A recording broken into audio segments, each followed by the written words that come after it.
నమస్తే. 5th November the Hindu editorial explanation in తెలుగుకి స్వాగతం. ఇవాళ మనం డిస్కస్ చేసే first editorial clearing the air. So న్యూఢిల్లీలో పొల్యూషన్ అనేది చాలా ఎక్కువైపోయింది. ఈ కాంటెక్స్ట్లో క్లియరింగ్ ద ఎయిర్, అక్కడ ఉన్న గాలిని శుద్ధి చేయడం అన్న కాంటెక్స్ట్లో మాట్లాడుతున్నారు. Tackling Delhi's pollution needs tough unpopular measures well head of winter. ఇప్పుడు ఆల్రెడీ వింటర్ నడుస్తుంది కదా, అయితే ఇప్పుడు పొల్యూషన్ బాగా పెరిగిపోయిన తర్వాత ఇప్పుడు మెజర్స్ తీసుకోవడం కన్నా కూడా అహెడ్ ఆఫ్ వింటర్ కన్నా ముందే ఢిల్లీ పొల్యూషన్ అనేది టఫ్ అండ్ అన్పాపులర్ మెజర్స్, చాలా కఠినతరమైన మెజర్స్ అనేవి తీసుకొని ఉండాలి to tackle Delhi's pollution. Tackle అంటే మనం ఏదైనా ఒక విషయాన్ని డీల్ చేయడానికి కొంత ఎఫర్ట్స్ పెడితే దాన్ని ట్యాకిల్ అంటారు. సో దాన్ని డీల్ చేయడానికి మనం పెట్టే కష్టం అన్నమాట. తగ్గించడానికి, అది నెగిటివ్ అయితే తగ్గించడానికి, పాజిటివ్ అయితే పెంచడానికి. సో రెండు సందర్భాల్లోనూ మనం ఈ వర్డ్ని వాడతాము. టు ట్యాకిల్ దిస్ ప్రాబ్లమ్, అలా to tackle Delhi's pollution. So Delhi once again in the grip of annual winter pollution crisis. Once again అంటున్నారు. ఇక్కడ మనం గమనించాల్సింది ఢిల్లీకి ఇది ఫస్ట్ టైం కాదు, ఇదివరకు కూడా ఢిల్లీ అనేది పొల్యూషన్కి గురైంది. So once again in the grip of it's annual winter pollution, మళ్ళీ కూడా ఈ చలికాలంలో వచ్చే కాలుష్యం అనేది దానికి క్రైసిస్ అంటే సంక్షోభం, దానికి గురైంది. ద సిటీ ఈస్ ట్రిస్ట్ అంటే ఆ సిటీ యొక్క సిటీతో కలిసి కాలుష్యము సిటీ కలిసి ఉండడాన్ని ట్రిస్ట్ అంటారు. The city tryst with air pollution crisis isn't new, ఇది కొత్త కాదు. The rising prominence of particulate matter from various sources has long been a public health scourge. So scourge అంటే ఏంటి? పబ్లిక్ హెల్త్కి ఇదొక శాపంగా మారింది స్క్రౌచ్. అయితే ఈ పార్టిక్యులేట్ మ్యాటర్ అంటే మనకి కాలుష్యం, కార్బన్ మోనాక్సైడ్ ఇలాంటి హానికరమైన అన్నీ కలిపి పార్టిక్యులర్ మ్యాటర్ అని చెప్పి అది ఎంత ఉందో దాన్ని బట్టి కాలుష్యం ఎంత ఉందో డిసైడ్ చేస్తారు. సో ప్రామినెన్స్ అంటే ప్రబలిపోవడం, బాగా ఎక్కువైపోవడం. సో ఈ ప్రామినెన్స్ ఆఫ్ పార్టిక్యులర్ మ్యాటర్ అనేది ఎక్కువైపోయింది. దానికి వేరియస్ సోర్సెస్ ఉన్నాయి, చాలా రకాల నుంచి అది పెరుగుతోంది. వాట్ డిఫరెన్షియేట్స్, ఇక డిఫరెన్షియేట్ చేసేది ఏంటి? The prevalent particulate matter crisis from earlier ones is a public ability to monitor pollution levels for themselves. ఇంతకు ముందు వచ్చిన క్రైసిస్కి ఇప్పుడు క్రైసిస్కి డిఫరెన్స్ ఏంటి? ఇప్పుడు పబ్లికే బాగా తెలుసుకుంటున్నారు ఎంత ఉంది ఈ pollution level, particular matter pollution level ఎంత ఉంది మన అట్మాస్ఫియర్లో అనేది బాగా తెలుసుకుంటున్నారు. The measurement of pollution which use to be domain of weather agencies, ఏంటది ఎలా తెలుసుకుంటున్నారు? Weather agencies or pollution control boards can now be done with consumer appliances. ఈ weather agencies, pollution control boards వీళ్ళందరూ చేసేది వాళ్ళు ఇప్పుడు కన్జ్యూమర్ అప్లయన్సెస్ ద్వారా తెలుసుకుంటున్నారు. హవెవర్ ఇంక్రీస్డ్ పబ్లిక్ అవేర్నెస్ ప్రజల్లో దానికి సంబంధించిన అవగాహన పెరగడము, సోషల్ మీడియా యాంగ్స్ట్ అంటే సోషల్ మీడియా యొక్క తాపత్రయం, ఆతృత అనమాట. యాంగ్స్ట్ అంటే haven't translated into meaningful public action. So దాని ఆతృత ఏదైతే ఉందో ఇది తగ్గించాలి అని చెప్పి, కానీ ఇది సరైన యాక్షన్ దిశగా వెళ్ళలేకపోయింది. The graded response action plan, GRAP అంటాం, గుర్తుపెట్టుకోవాలి, in Delhi which provides for a ratcheting sleeve of measures. చాలా మెజర్స్ని తీసుకొచ్చేసింది. ఫ్రమ్ ఏమేంటివి? Stopping construction to work, from halting private vehicles, construction work ఆపేయడము, ప్రైవేట్ వెహికల్స్ని ఆపేయడము, ఇవన్నీ కూడా ఎఫెక్టివ్గా పనిచేయలేదు. When air quality reaches its nadir అంటే అట్టడుగు స్థానానికి వెళ్ళిపోయింది. అంటే ఇంకా కాలుష్యం బాగా పెరిగిపోయింది, ఎయిర్ క్వాలిటీ అనేది చాలా అట్టడుగు స్థానానికి వెళ్ళిపోయింది. సో అలాంటి కాంటెక్స్ట్లో ఇప్పుడు అంటే నిండా మునిగిన తర్వాత ఎందుకు అని అంటాం కదా, అలాంటి కాంటెక్స్ట్లో చెప్తున్నారు. ఇప్పుడు ఇలాంటివి ఎన్ని తీసుకున్నా, ప్రైవేట్ వెహికల్స్ని ఆపేయడం, కన్స్ట్రక్షన్స్ ఆపేయడం తీసుకున్నా కూడా ప్రయోజనం లేకపోయింది. It recommends action only after pollutants soar. It అంటే ఏంటి? గ్రాప్. ఈ యాక్షన్ ప్లాన్ ఏదైతే ఉందో అది ఎప్పుడు కూడా పొల్యూటెంట్స్ అనేవి బాగా పెరిగిపోయిన తర్వాతే యాక్షన్స్ తీసుకోవడం అని చెప్తుంది, కానీ ముందే తీసుకుంటే ఇంత దాకా రాదు పరిస్థితి. ఆ task force which comprises top officials, ఈ గ్రాప్ అనేది ఒక task force comprise of top officials in Delhi in the centre advises environmental pollution control board authority అనేది ఒకటి ఉంది. సో దాని కింద ఈ టాప్ అఫీషియల్స్ అందరూ కూడా ఒక టాస్క్ ఫోర్స్గా మారి అడ్వైజెస్ ద ఎన్విరాన్మెంటల్ అథారిటీకి ఏమని సలహా ఇచ్చారు? Which is in charge of enforcing the GRAP. So ఈ గ్రాప్ దీని కిందే ఉంటుంది, వీళ్ళ కింద. Rarely does it recommend tough preemptive action. When it does, there is no real pressure on municipal bodies, police to ensure polluters are punished. So ఇది కనుక ముందే action తీసుకుంటే, ప్రీ ఎంప్టివ్ యాక్షన్ కనుక తీసుకుని ఉంటే, ఇప్పుడు ఈ మున్సిపల్ బాడీస్ మీద కానీ పోలీస్ మీద కానీ ఇంత యాక్షన్ రాదు. ఎవరైతే పొల్యూట్ చేస్తున్నారో వాళ్ళ మీద యాక్షన్స్ తీసుకోండి అని చెప్పి ఏంటి ఇప్పుడు ఈవెన్ ఆడ్ స్కీమ్ అని పెట్టారు. నిన్నటి నుంచే ఈవెన్ ఆడ్ స్కీమ్ అనేది నడుస్తుంది. సో ఎవరైనా దీన్ని వైలేట్ చేస్తే వాళ్ళకి 4,000 ఫైన్ వేయడము. సో ఇవన్నీ కూడా పోలీస్ చూసుకోవడము. అండ్ ఇంకా ఇల్లీగల్ కన్స్ట్రక్షన్స్ ఇప్పుడు ఆవేమని చెప్తే ఆ కన్స్ట్రక్షన్స్ చేస్తే మున్సిపాలిటీ వాళ్ళని పనిష్ చేయడము. సో ఇవన్నీ కూడా వీళ్ళ మీద ప్రెషర్ రాకుండా ఉంటుంది ముందు నుంచే ఈ యాక్షన్స్ అనేవి తీసుకుంటే. There is a sense of resignation among both the centre and Delhi government about tackling the crisis. There is a sense of resignation. So వీళ్ళ మధ్య కోఆర్డినేషన్ అనేది లేకపోవడం కనిపిస్తోంది. మెటీరియాలజీ అంటే అట్మాస్ఫియర్ని స్టడీ చేయడము, ఎస్పెషల్లీ ఈ పర్టికులర్ మ్యాటర్ పొల్యూషన్కి సంబంధించి, వెదర్ ఫోర్కాస్టింగ్కి సంబంధించి స్టడీ, ఆ శాస్త్రాన్ని మెటీరియాలజీ అంటారు, వాతావరణ శాస్త్రం. And Delhi's Geography render the city vulnerable to certain amount of winter pollution, particularly when the wind speed drop to less than 10 km/h. ఈ విండ్ స్పీడ్ అనేది తగ్గడం వల్ల కూడా ఈ పొల్యూషన్ అనేది చాలా ఎక్కువైపోతుంది. సో వెళ్ళట్లేదు, అక్కడే ఉండిపోతుంది ఆ పొల్యూషన్ అంతా కూడా. ఈ వింటర్లో, ఎస్పెషల్లీ చలికాలంలో అది problem. Preventing local source of pollution from worsening air quality will require both the state and centre to implement unpopular decisions. So ఈ లోకల్ సోర్సెస్ అన్నిటిని వేటి నుంచి అయితే పొల్యూషన్ వస్తుందో వాటిని ఆపడం కోసము బోత్ సెంటర్, స్టేట్ రెండు కూడా పనిచేయాలి. This would include outright ban on two wheelers మీద, 3 wheelers in cars when air quality starts to deteriorate. క్షీణించడం, ఎయిర్ క్వాలిటీ అనేది తగ్గడం మొదలైనప్పుడే చేయాలి, కానీ ఆల్రెడీ ఇంత బాగా పడిపోయిన తర్వాత కాదు. A halt on construction, shutting down power plants in the vicinity of Delhi and a substantial spike in parking rates. So దీనివల్ల పార్కింగ్ రేట్స్ అనేవి పెరిగిపోవడం, ఇలాంటి ప్రాబ్లమ్స్ అన్నీ వస్తున్నాయి. And of course getting the farmers of Punjab and Haryana to not to burn stubble at all. ఇదే కాకుండా Punjab and Haryana స్టేట్స్తో కూడా మాట్లాడి సెంటర్ అండ్ స్టేట్ గవర్నమెంట్స్ కోఆర్డినేషన్తో స్టబుల్ బర్నింగ్, స్టబుల్ అంటే ఈ పంట వ్యర్థాలు అంటారు కదా, పంటల నుంచి వచ్చిన వ్యర్థాలు, వీటిని కాల్చడం వల్ల ఆ పొగ కూడా కాలుష్యంగా మారి ఢిల్లీకి వచ్చి, సో ఢిల్లీలో 10 km/h air wind speed, so దానివల్ల అది ఢిల్లీలోనే సర్క్యులేట్ అవుతుందన్నమాట. అండ్ అఫ్కోర్స్ పంజాబ్ అనేది మన ఎంటైర్ ఇండియాలోనే number 1 wheat producer Punjab. So అక్కడ పంటలు, ఈ వీట్ పంట యొక్క వ్యర్థం ఉంటుంది కదా, దాన్ని ఎక్కువగా కాల్చడం వల్ల కూడా ఈ ప్రాబ్లం అనేది వస్తుంది. సో ఇది కూడా మాట్లాడి, ఈ పంజాబ్ స్టేట్స్ వీళ్ళతో కూడా మాట్లాడి చేయాలి. This would include outright ban, ఇవన్నీ అయిపోయింది. Even if this confluence of miracles were to occur, ఇవన్నీ కూడా జరగాలి అంటే it wouldn't guarantee blue skies on a windless day and therefore political brownie points. So ఇవన్నీ జరిగినా కూడా ఈ విండ్ స్పీడ్ సరిగ్గా లేకపోవడం వల్ల బ్లూ స్కై అంటే క్లియర్ స్కై అనేది మనకు కనిపించకపోవచ్చు. This makes it convenient for governments to engage in theatre such as having ministers bicycle to work and blaming farmers for burning rice chaff. So ఈ పంటల వ్యర్థాలన్నీ కూడా ఈ విండ్ స్పీడ్ తక్కువగా ఉండడం వల్ల వీళ్ళకి అవకాశంగా ఉంది బ్లేమ్ చేయడానికి. The Delhi government and the centre routinely cite pollution figures averaged for the entire year to claim success. Some piecemeal measures or other but hide the lows of October and November. So వీళ్ళు ఏం చేస్తారు, యావరేజ్గా జనవరి నుంచి December వరకు యావరేజ్గా తీసుకుని, ఈ Delhi government వాళ్ళు ఏం చేస్తారు, సెంటర్ కానీ పొల్యూషన్ ఫిగర్స్ని తీసుకుని యావరేజ్గా తీసుకుని తక్కువే ఉంది అని చూపిస్తారు. కానీ అక్టోబర్, నవంబర్ ఇలాంటి వింటర్ సీజన్లో ఉన్న high particular matter in atmosphere అంటే ఎయిర్ క్వాలిటీ బాగా పడిపోవడాన్ని ఇవన్నీ మాత్రం దాచేస్తారు. Hide the lows.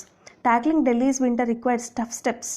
ఈ వింటర్ పొల్యూషన్ని తీసుకోవడానికి తగ్గించడానికి కొన్ని టఫ్ స్టెప్స్ తీసుకోవాలి. That need to be place in at least couple of months before the plummet. So ఈ వైపరీత్యం, ఈ ప్లమెట్ రావడానికి అంటే విపరీతంగా తగ్గిపోవడాన్ని, స్టీప్ ఫాల్ని ప్లమెట్ అంటాం, బాగా తగ్గిపోవడాన్ని. సో దీనికి టఫ్ స్టెప్స్ అనేవి తీసుకోవాల్సి ఉంటుంది. At least couple of months before, అంటే అక్టోబర్, నవంబర్లో ఇది వస్తుంది కదా, సో couple of months ముందే తీసుకోవాలి. At very least, it requires an empowered independent agency that can implement measures while negotiating a tricky relationship between the center and Delhi. Central గవర్నమెంట్కి ఢిల్లీకి మధ్యలో ఒక ట్రికీ రిలేషన్షిప్ తీసుకొచ్చి ఈ టూ మంత్స్ అట్లీస్ట్ 2 months ముందే దీనికి సంబంధించిన మెజర్స్ తీసుకోవడానికి ఒక స్పెషల్ టాస్క్ ఫోర్స్ అనేది ఉండడం ఎంతో అవసరం. అలా లేకపోతే బియాండ్ ద మొమెంటరీ అవుట్రేజ్ ఇలా ఒక చిటికలో పెరిగిపోయింది ఈ కాలుష్యం అనేది.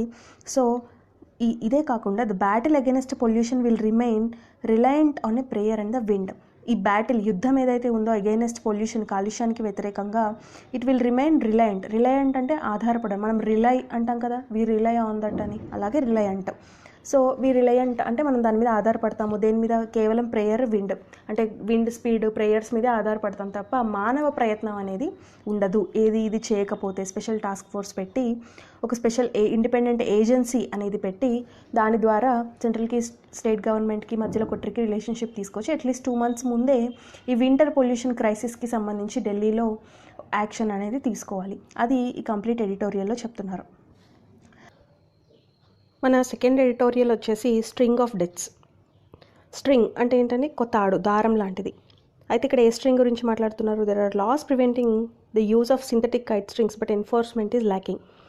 సింథటిక్ కైట్ స్ట్రింగ్స్, గాలిపటాలు ఎగరేయడానికి సింథటిక్ స్ట్రింగ్స్ని యూజ్ చేస్తున్నారు. ఆ సింథటిక్ స్ట్రింగ్స్ వల్ల మనుషులు చనిపోతున్నారు. ఒక ఫాదర్ అండ్ సన్, అభిమన్యు అతని పేరు, చెన్నైలో వెళ్తూ ఆ స్ట్రింగ్ అతని మెడకి తగలడం వల్ల కోసుకుపోయి అతను బ్లీడ్ అయి చనిపోయాడు. అంతకుముందు ఢిల్లీలో ఒక అతను చనిపోయాడు. అండ్ అదే కాకుండా బర్డ్స్ చనిపోతున్నాయి. సో దీని మీద గవర్నమెంట్ అనేది స్ట్రింజెంట్ యాక్షన్ తీసుకోవాలని హైకోర్టు ఆర్డర్స్ కూడా ఇచ్చింది. అయినప్పటికీ వాటి యొక్క ఎన్ఫోర్స్మెంట్, వాటిని సరిగ్గా అమలుపరచట్లేదు. దానివల్ల ఇంకొక 2 monthsలో సంక్రాంతి రాబోతోంది. సో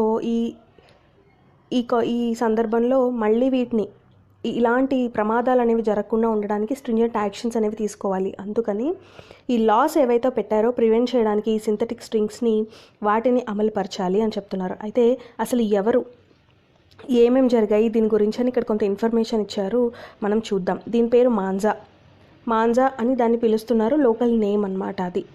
అయితే July 2017 national green tribunal band synthetic manja across India. National green tribunal అనేది ఎక్కడ ఉంది అది మీరు కామెంట్ సెక్షన్లో ఇవ్వండి. ఈ నేషనల్ గ్రీన్ ట్రిబ్యునల్ అనేది ఈ మాంజా అనే దాన్ని బ్యాన్ చేసింది. అథారిటీస్కి, దానికి సంబంధించిన అథారిటీస్కి వైలేషన్స్ ఎవరైతే వైలేట్ చేస్తారో వాళ్ళకి ఆపోజిట్గా కేసు బుక్ చేయమని కూడా చెప్పింది. దేని ప్రకారం? ఇండియన్ పీనల్ కోడ్ ప్రకారము దానిలో ఉన్న ప్రొవిజన్స్ని యూస్ చేసుకుని and also invoke the environment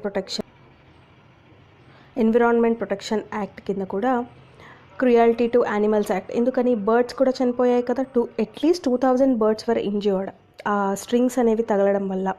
so animal protection act కూడా తీసుకొని వచ్చి వీళ్ళకి ఎవరైతే వైలేట్ చేస్తారో, ఎవరైతే ఈ సింథటిక్ కైట్ స్ట్రింగ్ని యూజ్ చేస్తారో వాళ్ళ పట్ల మీరు స్ట్రింజెంట్ లాస్ తీసుకోవాలి అని 2017లోనే చెప్పింది. The police seize spools of manja and arrest few persons each time human life is lost. ఎప్పుడైతే మనిషి చనిపోయాడో దానివల్ల అప్పుడు మాత్రమే ఈ పోలీసు ఈ మాంజా, ఈ థ్రెడ్స్ యొక్క కట్టల్ని వాటిని తీసేసుకోవడము, వాటిని సీజ్ చేయడము, ఆ పర్సన్స్ని అరెస్ట్ చేయడం చేస్తున్నారు. అలా కాదు, అసలు అవి యూజ్ చేయకుండానే చేయాలి. There is no sustained endeavour to end the menace. దీన్ని ఎండ్ చేయాలి. Also cases of people being convicted for manufacturing, selling or using manja or rare. దీన్ని తయారు చేసేవాళ్ళు, అమ్మేవాళ్ళు, వాళ్ళని కూడా మనం అరెస్ట్ చేయడము, వాళ్ళ పట్ల కూడా యాక్షన్ తీసుకోవాలి. అవి కూడా చాలా తక్కువ ఉన్నాయన్నమాట. సో అవి యాక్షన్ తీసుకోవాలి. Unless the authorities get their act together, the list of casualties అంటే దీనివల్ల గాయపడిన వాళ్ళు కానీ చనిపోయిన వాళ్ళు కానీ అది ఎక్కువైపోతుంది. Could only get bigger with another Makar Sankranti around in 2 months. ఇంకా 2 monthsలో ఇంకో మకర సంక్రాంతి ఉన్న సందర్భంలో ఇంకా ఎక్కువైపోతుంది ఈ ఎన్ఫోర్స్ చేయకపోతే. సో అది ఎడిటోరియల్లో చెప్తున్నారు. సో నెక్స్ట్ ఎడిటోరియల్ వచ్చేసి right based framework to theorise poverty.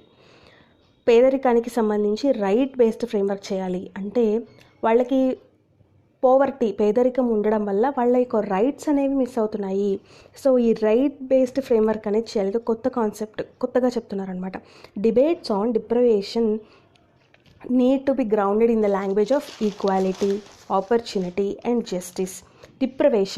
Deprivation అంటే పేదరికం. అయితే మరి పోవర్టీ అనే పదం ఉంది కదా, అంటే బిలో పోవర్టీ లైన్, పర్టికులర్గా బిలో పోవర్టీ లైన్ అని చెప్పాలి అన్న సందర్భంలో డిప్రివేషన్ అనే పదాన్ని యూస్ చేస్తారు. ఇది మనం గుర్తుపెట్టుకోవాలి. సో డిప్రివేషన్ అనేది దేంట్లో మాట్లాడాలి, ఓన్లీ ఎకనామిక్ గ్రోత్, వాళ్ళ తలసరి ఆదాయము, per head, per capita, so దీని గురించనే కాదు, ఈక్వాలిటీ, ఆపర్చునిటీ, జస్టిస్, ఈ బేసిస్లో ఆలోచించాలి అని చెప్తున్నారు. ఏ కాంటెక్స్లో ఇది చెప్తున్నారు? ఇక్కడ ఎకనామిక్స్ మీద నోబెల్ ప్రైజ్ వచ్చింది. నోబెల్ ప్రైజ్ ఇన్ ఎకనామిక్ సైన్సెస్లో ఎవరికి? Abhijit Banerjee and his wife Esther Duflo and Michael Kremer అని త్రీ పర్సన్స్కి ఈక్వల్ షేర్ వచ్చింది ఎకనామిక్స్ నోబెల్ ప్రైజ్లో. అభిజిత్ బెనర్జీ అనే ఆయన ఇండియన్ ఆరిజిన్కి చెందిన వ్యక్తి, ఫారిన్లో సెటిల్ అయ్యారు. సో వీళ్ళందరూ కూడా మసాచ్యూసెట్ ఇన్స్టిట్యూట్ ఆఫ్ టెక్నాలజీలో ప్రొఫెసర్స్. అయితే వీళ్ళకి ఎకనామిక్స్ ప్రైజ్ ఇచ్చారు? పోవర్టీకి సంబంధించి, గ్లోబల్ పోవర్టీకి సంబంధించి దాన్ని ఎలా ఎరాడికేట్ చేయాలి, దాని గురించి పద్ధతులు ఏంటి, సో దానివల్ల అది ఎంత వరకు కాస్ట్ ఎఫెక్టివ్ అవుతుంది అని చెప్పి కొన్ని శాంపిల్గా కూడా చేశారు. ఎగ్జాంపుల్స్ ఏంటంటే, ఇప్పుడు పేదరికం అనేది హెల్త్ ప్రాబ్లమ్స్ వల్ల కూడా వస్తుంది. సో టీకాలు వేయించుకోలేరు వాళ్ళు. అయితే మీరు మీ పిల్లలకి వ్యాక్సిన్ వేయిస్తే మీకు 1 కిలో సంథింగ్ పల్సెస్, కందిపప్పు లాంటివేవో ఇస్తాము అని చెప్పడం. స్కూల్కి పంపిస్తే కూడా మీకు మీ పిల్లలకి మంచి భోజనం ప్రొవైడ్ చేయడం, లేదా మీకు ఇస్తాము, ఇలా స్కూల్స్కి పంపించే పిల్లలకి మేమే బుక్స్ అవి ప్రొవైడ్ చేస్తాము. సో ఇలాంటివన్నీ కొన్ని శాంపిల్గా వాళ్ళు టెస్ట్ చేసి చూశారు.